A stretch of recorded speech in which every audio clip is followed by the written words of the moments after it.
2004년 12월 26일 성탄절 다음 날이죠. 인도네시아 수마트라 섬에서 엄청난 쓰나미가 몰려왔습니다. 그때 무려 24만 명이 죽었습니다. 엄청난 숫자죠. 이 일이 일어난 지 얼마 지나지 않아서 어떤 분이 이렇게 말했습니다. 쓰나미로 수십만 명이 죽은 것은 우연히 일어난 일이 아니라 무슬림에게 내리신 하나님의 심판이다 라고 말해서 좀 논란이 있었습니다. 또 다른 분은 주일에 하나님께 예배드리지 않고 휴양지 놀러 가가지고 그래서 벌 받았다 그렇게 발언을 해서 좀 문제가 된 적이 있었습니다. 2011년에도 일본에 큰 쓰나미가 있었습니다. 아마 기억날 거예요. 2008년에는 중국의 쓰촨성에서 지진이 있어서 또 많은 사람이 죽었습니다. 그때에 그런 사건들을 우리는 어떤 시각으로 보아야 할 것인가? 우상을 섬기는 저 일본 사람들 심판받았어. 저 공산주의자들 벌받았어. 이렇게 봐야 될 것인가? 자, 그거는 좀 멀리 있는 이야기라면 가까이 있는 것을 볼 때 우리 주변에 자신의 문제로 인해서 아파하는 사람들이 있습니다. 어려운 일로 인해서 고통당하는 사람이 있습니다. 심지어는 죽기도 합니다. 왜 그런 일을 당했을까? 그런 일이 벌어졌을 때 우리는 어떤 생각을 할까요? 바꾸어서 어떻게 생각해야 할까요? 그것이 오늘 본문에서 다루고 있는 내용입니다. 오늘 비유의 내용이 포도원에 심긴 무화과 비유지 않습니까? 자, 그 비유의 내용을 보기 전에 우리가 그 비유의 그 배경을 한번 살펴볼 필요가 있습니다. 그 배경이 되어진 두 가지 사건이 있죠. 1절에 보니까 그때 마침 두어 사람이 와서 빌라도가 어떤 갈릴리 사람들의 피를 그들의 제물에 섞은 일로 예수께 아뢰되. 자, 어떤 일이 벌어졌는고 하니 어떤 사람이 성전에 와서 이제 제사를 드리는데 그 사람이 로마를 반대한 사람이니까 빌라도 총독이 군인을 보내가지고 제사 드리고 있는 그 갈릴리 사람을 그 자리에서 죽인 거예요. 그러면서 피가 튀기면서 이제 성전에 튀겼고 그 제물에도 피가 들어갔습니다. 자, 그렇게 되면 성전이 부정해지죠. 그리고 그 제사는 완전히 훼손되어집니다. 그렇게 잔혹하게 다뤘죠. 역사가 요세푸스의 기록을 보면 이뿐만 아니라 6월절에 제사할 때에 3,000명의 유대인을 학살한 기록이 나옵니다. 뿐만 아니라 다른 6월절에는 2만 명의 유대인을 학살한 기록이 되어져 있습니다. 자, 그런 일이 벌어진 것을 예수님께 와서 말하는 거예요. 자, 이들이 이런 말을 하는 이유가 뭘까? 그 예수님의 말씀에서 좀 힌트를 얻을 수 있는데 2절에 보면 너희가 이 갈릴리 사람들이 이같이 해받음으로 다른 모든 갈릴리 사람보다 죄가 더 있는 줄 아느냐? 이 말이 무슨 말이에요? 예수께 온 사람이 이 죽은 사람 이야기를 하면서 이 죽은 사람이 죄 때문에 그랬지요? 그런 내용이에요. 자, 그러니까 예수님도 또 덧붙여서 이야기를 합니다. 너희도 이런 일이 있었는 줄 알고 있지? 4절 또 실로암에서 망대가 무너져 치여 죽은 18사람이 예루살렘에 거한 모든 다른 사람보다 죄가 더 있는 줄 아느냐? 빌라도 총독 때에 수로를 만들기 위해서 그 실로암에서 그 공사를 무리하게 진행하다가 실로암 망대가 무너져서 18명이 죽게 됩니다. 원래 이제 그 어떤 사건에서 18명이 죽었다 그러면 죽은 사람만 있는 게 아니잖아요. 거기에 부상당하고 하면 한 5배 정도를 보거든요. 그럼 18명의 5배면 어떻습니까? 많은 사람들이 다치고 죽게 되어진 겁니다. 이들의 죽음을 보면서 사람들이 저 사람들은 죄가 있어서 죽었다라고 생각하는 사람들이 있었다는 겁니다. 이 사건을 보면 하나는 고의적으로 사람을 죽인 겁니다. 빌라도가 군대를 보내가지고 고의적으로 사람을 죽였죠. 또 하나는 우발적으로 죽는 거예요. 어쨌든 고의적으로 죽임을 당하든지 우발적으로 죽임을 당하든지 그 당시 유대인들의 생각 가운데 어떤 생각이 있었는가 하니 죽은 사람은 죄가 있었기 때문에 죽었다라는 생각을 하는 거예요. 사실은 이 유대인들만 그랬습니까? 옛날에 우리 그 한국 사람도 그랬죠. 누가 아프고 문제 있고 죽고 그러면 저 벌 받아서 죽었어 뭐 그렇게 말하잖아요. 그런 생각들이 지금 이 사람들 가운데 있는 것들을 볼 수가 있습니다. 사실은 유대인들이 이런 사건들을 보면서 더 분노해야 될 것이 무엇인가 하니 억울하게 자기 민족들이 죽은 그 빌라도를 욕하고 또 성전을 훼손시킨 것, 그 얼마나 큰일입니까? 거기에 대한 것도 물론 생각을 했겠지만 그들의 그것 가운데서 이어지는 것이 무엇인가 하니 그런 일을 그 빌라도는 원래 나쁜 놈이니까 그런데 그러면 저 죽은 사람들은 뭐지? 죄가 있어서 죽은 것이 아닌가? 이런 생각들. 이것이 그 당시 유대인들 사이에 일반적인 생각이었다는 겁니다. 그것을 보여주는 것이 요한복음 9장에 나옵니다. 요한복음 9장에 보면 예수님과 제자들이 이제 길을 가는데 거기에 앞을 보지 못하는 사람이 있습니다. 그때 제자들이 예수님에게 물어요. 요한복음 9장 1절 2절에 보면 랍비여 이 사람이 맹인으로 난 것이 누구의 죄 때문입니까? 자기니까 그의 부모입니까? 그러니까 문제가 있고 어려움이 있고 장애가 있는 사람들은 뭐 때문에 그렇다는 겁니까? 어떤 죄가 있어서 그런, 이게 지금 일반적으로 유대인들의 생각이었다는 겁니다. 지금도 그렇게 생각하는 사람들이 가끔 있죠. 이렇게 생각하는 사람들에게 예수님은 무엇라고 말씀하든지 한번 보십시오. 3절입니다. 너희에게 이르노니 아니라 너희도 만일 회개하지 아니하면 다 이와 같이 망하리라. 여기서 보면 아니라 그래요. 이 말이 무슨 말인가 하니 그런 생각은 잘못이다라고 말하는 거예요. 예수님의 말씀은 분명합니다. 너희들 그렇게 죽은 사람이 죄 있다고 생각하냐? 아니야. 그거 잘못 생각하는 거야.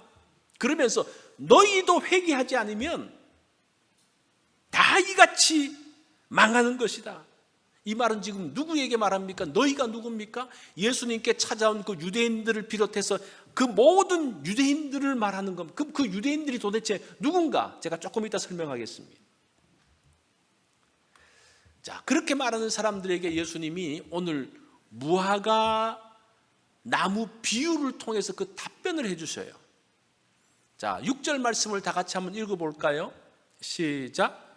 이에 비유로 말씀하시되 한 사람이 포도원에 무화과 나무를 심은 것이 있더니 와서 그 열매를 구하였으나 얻지 못한지라. 여기서 이상한 게 있지 않습니까? 혹시 발견했습니까? 이상한 게 있어요. 우리는 잘 못 느끼지만 유대인들은 이 말을 들으면서 이상한데? 라는 게 탁 올라와요. 그게 무엇인가 하니 포도원에 무화과 나무를 심는 겁니다. 당시 유대인들은 포도를 굉장히 중요한 과실로 생각을 했습니다. 그것을 가지고 이제 포도주를 만들어서 일상적으로 그 땅은 별로 물이 안 좋으니까 물에다가 포도주를 타가지고 이렇게 마셨습니다. 잔치에 그것이 사용되어지죠. 제사 드릴 때도 사용되어지죠. 그래서 이 포도나무는 굉장히 중요하게 생각해서 포도원에 좋은 기름진 땅에 포도원을 만들고 거기에 포도나무를 심었습니다. 그런데 반면에 무화과 나무는 사실은 그 당시 사람들이 봤을 때 그다지 중요한 나무가 아니었어요. 그리고 그 무화과 나무는 아무데나 탁탁 심습니다. 그래서 물만 조금 주면 잘 자라는 것이 무화과 나무예요. 그리고 무화과는 이게 잎도 크기 때문에 이제 그 가로수, 이제 길거리에 놓고 거기서 배고픈 사람이 따먹기도 하고 그 그늘에 쉬기도 하는 것이 무화과입니다. 그렇게 아무데나 길거리에 심겨져 있는 무화과가 포도원에 심겼다? 뭔가 이상한 것이 그 사람들 생각에 탁 떠오르는 거예요. 자, 그런 상황에서 주인이 포도원에 무화과 나무를 심었다는 것은 특별한 이유가 있다는 거예요. 다시 말해서 특별 대우를 받는 무화과 나무를 말하는 거예요. 자, 그런 개념을 가지고 우리가 이 비유의 내용을 봐야 합니다.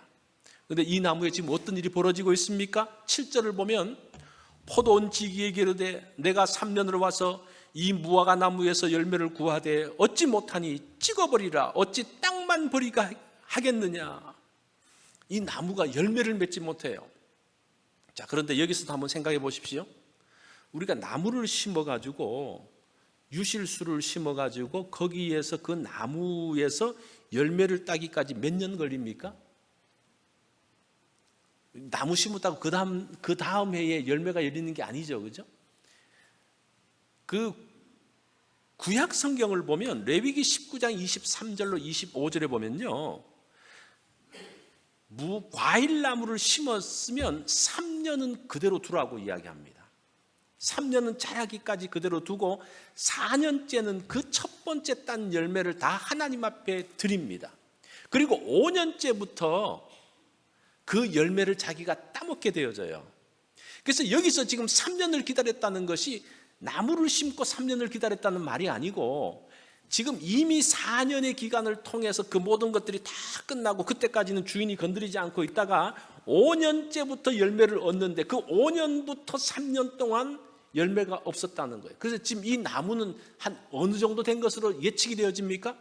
최소한 한 7년 정도 기다린 것으로 우리가 생각을 할 수가 있습니다.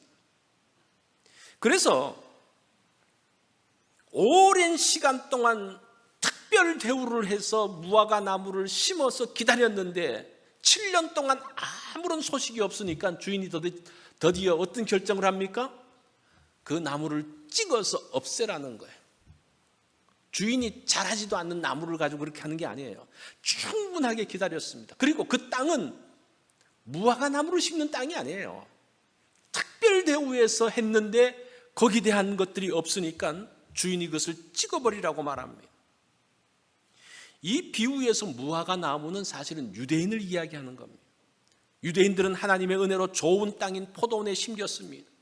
하나님의 은혜로 이들은 특별 대우를 받는 사람들이었습니다. 그들도 그러죠. 우리는 선택받은 사람이야, 선민이야. 그러면서 그들이 있는 것을 너무나 뿌듯하게 생각을 했습니다. 우리는 하나님의 은혜 가운데 사는 사람이야. 그런데 그 유대인들이 열매를 맺지 못한다는 거예요. 그럼 무슨 열매를 맺어야 됩니까? 무슨 열매입니까? 우리가 열매라고 말할 때 일반적으로 그냥 생각해요. 무슨 열매? 성령의 열매를 맺어야 되는데 이 사람이 그걸 맺지 못하는구나라고 하는데 사실은 성경은 해석은 그 문맥 가운데서 해야 됩니다. 이걸 3절과 5절과 연결시켜서 생각을 해야 됩니다. 그게 뭡니까? 회개의 열매, 회개의 열매. 또 회개의 열매라고 말하면 또 우리가 회개의 열매를 맺어야지. 어떤 열매지? 그러면 내가 회개할 거를 쭉 생각해서 하는데 사실은 오늘 본문에서는 회개의 열매가 무엇인지를 정확하게 이야기해 주고 있어요. 오늘 본문은 누가복음 12장부터 13장 17절까지의 문맥에서 이 내용들을 봐야 됩니다. 자, 그러면 회개의 열매가 무엇인지 그 문맥 가운데서 한번 보겠습니다. 12장 1절에 보면 바리새인들의 누룩 곧 외식을 주의하라 그래요. 지금 외식에 대한 이야기를 하고 있어요. 13절로부터 21절까지는 외식하는 부자 청년에 대한 이야기를 합니다. 12장 56절을 보면 외식하는 자여 너희가 천지의 기상은 분간할 줄 알면서 어찌 이 시대는 분간하지 못하느냐? 외식하는 자에 대한 이야기입니다. 13장 10절로 17절은 외식하는 회당장에 대한 이야기예요. 이 회당장은 안식일에 예수님이 18년 동안 귀신 들려서 꼬부라진 여인을 고쳤는데 이 회당장이 뭐라고 말합니까? 안식일에 병을 고치고 있어. 그러면서 책망하고 있죠. 그거 다 외식하는 사람들의 모습 가운데 있는 겁니다. 이들의 특징이 뭡니까? 외식하는 사람들의 특징이 무엇인가 하니 나는 옳고 다른 사람은 틀렸다는 거예요. 이 바리새인들과 회당장은 지도자들입니다. 다른 사람들보다 높은 위치에 있습니다. 좀 더 나은 삶을 살고 있습니다. 그렇지 못한 사람들을 보면서 너희들 이거 잘못했어. 너희들 지금 어렵게 사는 거 그거 잘못해가지고 벌 받는 거야. 이렇게 말하는 거예요. 때로는 회당장처럼 잘 되면 그 잘 되는 것 가운데서도 꼬투리를 잡아가지고 그거 잘못됐어. 그러니까 이 외식하는 사람들의 특징은 무엇인가 하니 너희들 잘못됐다는 거예요. 나만 옳다는 거예요. 모든 기준이 자기입니다. 그 기준을 가지고 예수님도 판단하잖아요. 예수님 이거 잘못됐어요. 그래서 죽여버리잖아요. 이게 외식이에요. 예수님은 그들에게 회개하라고 하십니다. 무화과 나무 있는 너희를 포도원에 심어서 귀하게 길렀는데 그래서 그것 때문에 감사하는 것이 아니라 오히려 너희들의 그 특별받는 것이 대단하다고 생각하면서 다른 사람을 정죄하고 다른 사람과 비교하면서 함부로 대했던 그 모습을 회개하라고 말합니다.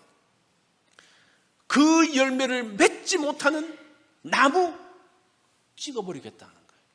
지금 그 내용들을 이야기합니다. 그러면서 3절과 5절의 내용이 뭡니까? 만일 회개하지 아니하면 다 이와 같이 망하리라. 무서운 말씀입니다. 사실은 이런 메시지는 예레미야 시대부터 있었죠. 구약 시대에 예레미야가 회개하면서 바벨론의 심판을 받아들이라고 이야기합니다. 그 바벨론의 심판 앞에 굴복하라고 이야기합니다. 그런데 그들이 뭐라고 말합니까? 못하겠다는 거예요. 우리가 옳다는 거예요. 내가 맞다는 거예요. 그렇게 하면서 이스라엘이 멸망당합니다. 그리고 난 다음에 이제 어찌어찌해서 다시 독립을 했는데 예수님 시대에 또 예수님께서 말씀하십니다. 너희들의 그 잘못된 생각, 외식하는 그 마음 회개하라고 이야기합니다. 그들이 역시 또 거부하죠. 그러면서 AD 70년에 예루살렘이 완전히 무너지면서 이스라엘이 망하면서 그들이 2000년 동안 방황을 하잖아요. 이 말씀은 우리에게도 여전히 유효한 말씀입니다. 이 말씀에 귀를 기울여야 됩니다. 어떤 사람은 이렇게 생각하죠. 내가 이렇게 잘 되고 건강하고 여전히 물질적으로 넉넉하고 내가 영향력도 있고 인기도 있고 일도 잘 풀리니까 나는 남을 판단할 자격이 있어. 이 사람들이 너무 잘 되고 자기가 높은 위치에 있으면요, 내가 누군가를 판단할 수 있고 누군가를 지적할 수 있고 내 생각이 맞다라고 생각할 수가 있어요. 그 당시에 바리새인들과 해당장과 지도자들이 다 그런 생각을 했다니까요. 자, 그런 분들은 한번 8절을 한번 잘 보십시오. 주인이여 금년에도 그대로 두소서. 내가 두릅하고 거름을 줄이니. 자, 3년간 열매를 못 맺으면 찍어버려야 되는데 이 포도원 지기가 뭐라고 말합니까? 주인님 1년만 한번 기회를 줘 보십시오. 그러면 거름을 더 주고 땅을 넓게 파서 듬뿍 거름을 둘 테니까 아마 그러면 그 나무가 열매를 맺을지도 모릅니다.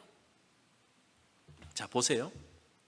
회개의 열매가 없는데도 여전히 잘 되고 있다면 마지막 1년의 기회를 받은 것일지 몰라요. 그 마지막 1년은 더 엄청난 혜택들이 돌아갑니다. 더 많은 걸음들을 합니다. 더 특별한 케어가 있습니다. 더 잘 되는 거예요. 더 잘 되고 더 문제없다고 내가 잘 되고 있고 내가 옳다고 생각해서는 안 된다는 겁니다. 마지막 1년의 연장의 기회일지 모른다는 거예요. 잘 나가는 사람이 일순간에 무너지는 것들을 봅니다. 특별히 우리가 다른 사람들은 보기 어려운데 연예인이라든지 그 운동선수들을 보면 우리가 금방 보이잖아요. 매스컴에서도 막 이야기하니까 일순간에 무너져요. 그 언제 무너지는 거 아니? 최고의 정점에 있을 때 팍 무너집니다. 보는 사람들이 정말 안타까워요. 마지막 심판은 그것보다 더 심각하다는 겁니다. C.S. 루이스의 악마의 편지에서 이런 내용이 나옵니다. 영국의 노신사가 어느 날 도서관을 찾아갑니다. 여러 책 중에서 이제 책을 보다가 신앙에 관련되어진 이제 책을 봅니다. 그 책을 보면서 하나님에 대한 생각이 싹 트기 시작합니다. 그때 그러면서 생각하기를 나는 하나님과 어떤 관계를 맺어야 될까? 내가 앞으로 어떻게 살아야 될까를 고민하는데 그 순간에 악마가 찾아옵니다. 그러면서 그 사탄이 말하죠. 점심시간이야.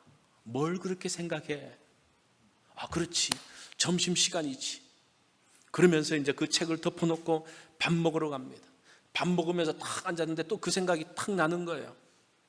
하나님은 어떤 분일까?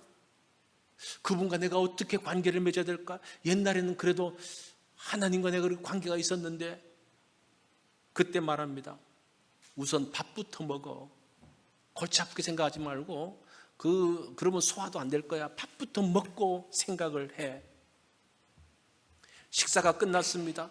다시 하나님에 대한 생각이 어렴풋이 올라오려고 할 때에 사탄이 또 혼돈케 하자 노인은 이렇게 말합니다. 그건 뭐 있을 수 있는 생각이지. 오늘은 너무 바빠. 집에 가서 할 일도 많고 오늘은 쉬어야겠어. 그러면서 버스에 올라서 신문을 읽으면서 집으로 갑니다. 마치 자신에게 아무런 일도 일어나지 않은 것처럼 버스를 타고 가오는 노신사 뒤에서 이 사탄은 웃고 있습니다. 일주일 후 노신사는 교통사고로 죽고 말았습니다. 마지막 순간은 그렇게 옵니다. 이게 C.S. 루이스의 악마의 편지라는 그 내용입니다. 이게 지금 오늘 본문의 이야기예요. 자, 그러면 여기서 회개의 열매를 맺지 못하면 망하리라고 그랬는데 회개의 열매가 뭐냐라는 겁니다. 회개의 열매. 본문에서 말하고 있는 회개의 열매는 외식하는 자의 열매를 이야기합니다. 여기서 회개는 외식에서부터 바뀌어지는 걸 이야기하는 겁니다. 그러니까 예수님이 콕 찍어서 지금 이야기해 주고 있습니다. 자, 외식에서 돌아서는 회개의 열매를 제가 한 두 가지 정도로 정리해 볼 수가 있습니다. 첫 번째는 자기 인식의 변화입니다. 내가 누구인지를 바로 아는 겁니다. 내가 누굽니까? 포도원에 심기운 무화과나무예요. 포도나무가 아니에요. 내가 지금 포도원에 심겼다고 포도나무가 아니고 무화과나무예요. 무화과나무인데 하나님의 특별한 은혜로 포도원에 심겼어요. 특별 대접을 받고 있어요. 우리가 특별한 은혜 가운데 사는 사람입니다. 내가 뭐가 잘났는지, 하나님 앞에서 내가 내세울 게 뭔지, 이 세상에 많은 사람들이 있는데 하나님께서 특별히 나를 뽑아서 하나님의 자녀로 세우시고 하나님을 예배하게 하시고 신앙을 갖게 하신 것, 내가 원래 그런 사람이 아니라 하나님의 특별한 은혜로 우리를 뽑으신 거라는 겁니다. 그것 때문에 내가 이렇게 사는 거예요.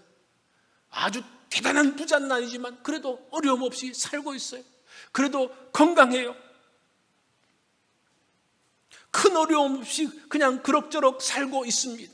이게 내가 잘나서가 아니라 하나님의 은혜라는 것을 아는 거예요. 이것이 회개의 첫 번째 열매예요. 자기 인식의 변화. 이건 무슨 행동이라기보다는 생각을 바꿔야 된다는 거예요. 여기서 회개의 열매는 생각을 바꾸는 거예요. 나를 보면서 감탄하는 게 아니라 감사해야 된다는 거예요. 회개의 첫 번째 열매는 뭡니까? 감사하는 거예요. 두 번째는 타인에 대한 인식의 변화입니다. 자기 중심적으로 상대를 보지 말라는 겁니다. 그들의 어려움과 고통과 고난을 보면서 정죄하지 마십시오. 오히려 긍휼히 여기십시오. 이 긍휼히 여긴다는 말은 같은 마음이 된다는 거예요. 우리가 사람들을 행동하는 것 보고 말하는 것 보면 이해가 안 될 때가 있는데, 그 사람들이 왜 그렇게 행동하고 그렇게 말했는지를 들어보면요, 이해가 되어져요. 그게 같은 마음이 되어지는 겁니다. 우리가 사람들하고 왜 자꾸 멀어집니까? 왜 사람을 싫어합니까? 그 사람을 이해하지 못하니까 싫어지는 거예요. 타인에 대해서. 그 유대인들이 그냥 보면서 저 잘못됐으니까 그 사람들의 말을 들어볼 것도 없이 그냥 저거 죄 때문에 그냥 죽은 거야. 죄 때문에 저렇게 벌 받는 거야. 이렇게 생각하고 끝난다는 겁니다. 그렇게 하지 말고 처한 입장에 되어 보라는 겁니다. 그러면 상대와 함께 할 때 겉과 속이 다르잖아요. 우리가 사람들을 만나서 이야기할 때 속으로는 저거 왜 저래 그러면서 겉으로는 그냥 뭐 잘하는 것처럼 말하잖아요. 그게 외식이잖아요. 겉과 속이 다른 거잖아요. 왜 겉과 속이 달라요? 그 사람에 대해서 모르니까 다를 수밖에 없는 거예요. 특별히 가까이 있는 사람 또 이해가 안 될 때가 많잖아요. 그죠? 그러면서 정죄하지 않습니까? 왜 정죄해요? 그 사람의 마음을 모르니까 정죄하는 거예요. 여기서 많은 문제들이 생기는 겁니다. 회개의 열매 두 번째가 뭡니까? 긍휼입니다. 여러분 이거 잘 기억하십시오. 지금 이 말씀이 그냥 지나가는 것이 아니라 회개의 열매를 맺지 못하면 그걸 찍어버리겠다 그랬어요. 이 두 가지, 하나는 나에 대한 인식, 뭡니까? 감사예요. 하나님에 대한 감사. 두 번째는 상대를 향해서는 긍휼을 베푸는 겁니다. 감사와 긍휼이 이 두 가지가 외식에서 벗어나게 합니다. 죄의 시작은 외식입니다. 여러분 이거 꼭 기억하셔야 돼요. 외식이 뭡니까? 자기가 어렵다는 거고 자기가 어렵기 때문에 내 주장이 옳다는 거예요. 그게 외식이에요. 내가 옳다? 그러면 그 사람은 외식하는 사람이에요. 한마디로 말하면요, 내가 옳고 내가 생각하는 게 맞고 내가 말하는 게 맞고 이거예요. 이런 사람 얼마나 힘듭니까? 그런 사람이 예수님을 죽인 거예요. 그것이 그 당시에 종교 지도자들이고 바리새인이고 사두개인인 것들을 볼 수가 있습니다. 말씀도 내가 판단해서 지키는 거예요. 하나님 말씀 내가 봐서 옳다고 생각하면 믿고 그거는 과학적이지 않지 안 믿는 거예요. 그 모든 기준이 뭐예요? 나한테 있는 거예요. 하나님 말씀이 절대 기준이 아니라 내가 절대 기준이에요. 그래서 예수님께서 공생애 내내 하신 말씀이 무엇인가 하니 외식하지 말라는 거예요. 외식하지 말라.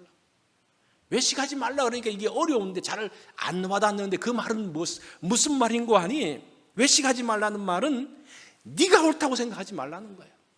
내가 나만 의롭다고 생각하지 말라는 겁니다. 외식은 하나님의 은혜를 무시합니다. 그럴 수밖에 없죠. 내가 옳은데 무슨 하나님의 은혜입니까? 내가 잘나서 하는 건데 무슨 하나님의 은혜입니까? 뿐만 아니라 외식은 하나님과 함께하게 하신 사람들을 상하게 만듭니다. 하나님께서 나에게 보내준 사람을 계속 정죄하고 판단하고 그 사람에게 잘못됐다고 말하면서 그 관계들을 파괴하고 함께 있는 사람을 힘들게 만드는 것을 보게 됩니다. 나 중심의 생각을 바꾸어야 됩니다. 자, 우리가 이런 회개의 열매를 맺는다는 것은 하나님의 은혜에 감사하는 겁니다. 하나님의 은혜에 감사하십시오. 내가 누굽니까? 포도나무가 아니고 무화과나무라는 거예요. 그 무화과나무가 포도원에 심겼다는 특별한 은혜를 받은 것에 대한 감사합니다. 두 번째는 우리와 함께 하는 사람들을 복되게 만들어야 돼요. 정죄하고 무시하는 것이 아니라 그 사람을 판단하는 것이 아니라 그 사람을 복되게 만드는 거예요. 언제 복되게 만듭니까? 그 사람의 입장을 이해하면요 복되게 만들 수밖에 없는 거예요. 그럴 때에 드디어 외식에서 벗어나게 되어지고 이것이 회개의 열매를 맺게 된다는, 이게 포도원에 심기운 무화과나무의 비유입니다. 오늘 우리가 이 말씀을 통해서 한번 무겁게 이 말씀을 한번 받아들여 보십시오. 그리고 여러분들이 이 두 가지 감사와 긍휼을 가지고 회개의 열매를 맺는다면요 여러분들의 삶 가운데 새로운 것들이 열리게 될 것입니다. 그러한 하나님의 은혜를 여러분들이 누리시기 바랍니다. 기도하겠습니다.